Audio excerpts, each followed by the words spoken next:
This is a very quick and easy sausage and potato recipe for the pressure cooker. Okay, in order to make the sausage recipe, you're just going to need a very few things.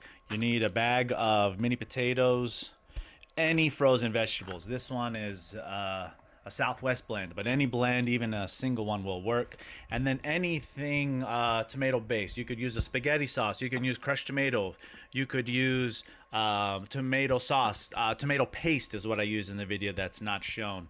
So any or combination of these or single ones of these, and then the herbs and seasonings that you might want to use. So the herbs and seasonings that I use here are herbs de Provence, but you could use fresh herbs or whatever. And of course, the main ingredient, the sausage, which will be used and you will see shortly. I made one before. You can check out that video. The difference with that one is I have updated some of the ingredients. So step one is you're going to have to find some small potatoes. That's the ones I like, or you can find some bigger ones. But the key is to make them into about this size so that you can fill the bottom of the pressure cooker. For example, this one's a little long, so maybe you make 3 chunks. This one is medium. You can just do 2. And this one is little, just double. Okay, here's the last 2 right here. A little bit long. Oh, those are trash. Oh. Anyway. Do you want me to? And then we can always edit that out. So take a look. You know, the bottom just has a little bit of layer of chopped up potato.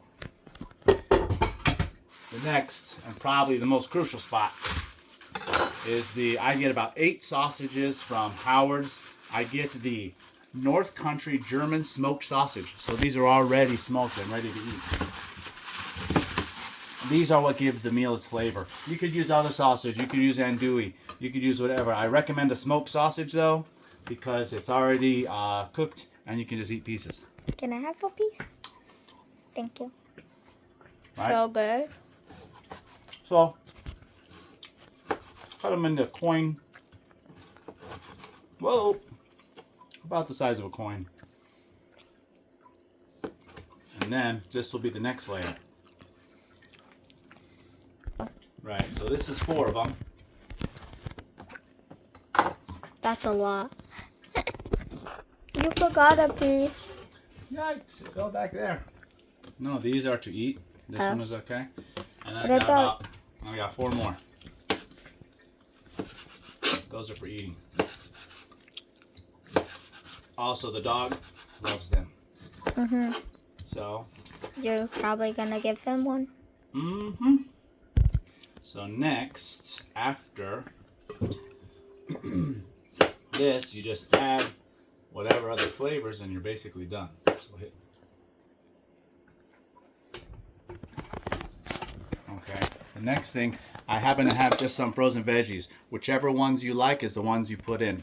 So the different blends that I often use are the green bean, carrot, and corn mix. That's at the grocery store, very popular. They also have different stir-fry ones. But honestly, everything works. So frozen veggies, just they're frozen, throw them in, throw a whole pack in. The amount is really up to you there.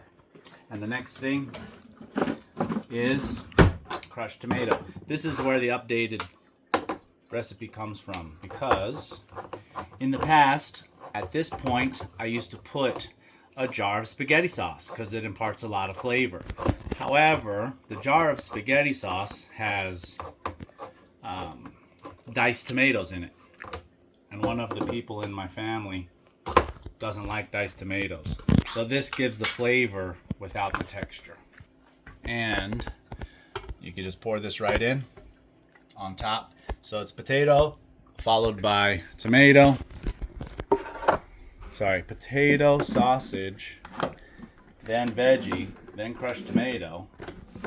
Then I use this for more flavor. This is a deep flavor. Since there's no spaghetti sauce, this works great. This is tomato paste. No salt added tomato. Yeah, paste. I like them without salt.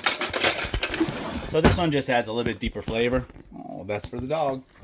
All right, and I put this whole thing in just like this because you're gonna add water in a minute, so it doesn't matter. Wait, All right. we are? Yeah, you have to add water for pressure cooker, but also makes the gravy. Try to get as much of this as you can in.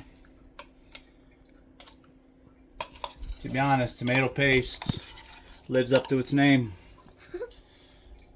And then the other thing I like to add is just a simple herb right here. Herbs de Provence from Thunderbird. You always love Thunderbird. You buy like everything out of there. Yeah, and you just sprinkle some in, whatever. Doesn't matter how much.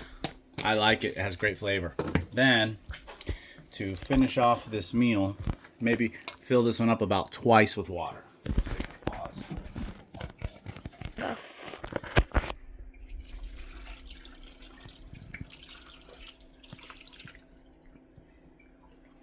And that right there is probably enough, but I'm gonna add a little bit more.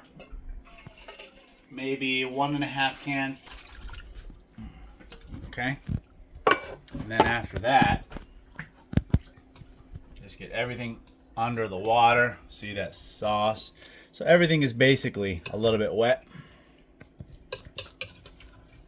Great. Then, all you have to do, plug in the pressure cooker.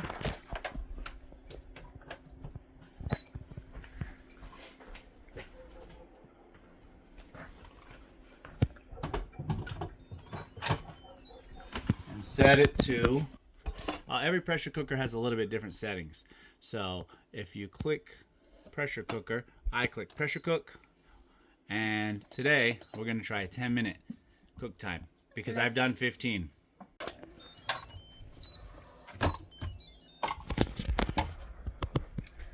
That looks so good. Everything cooked well. And so this is what it looks like when it's complete. Everything is cooked. You can eat it just like that, or we have rice. You can put some rice. It's cold, doesn't matter. The food is hot. Put some rice. A little bit of everything.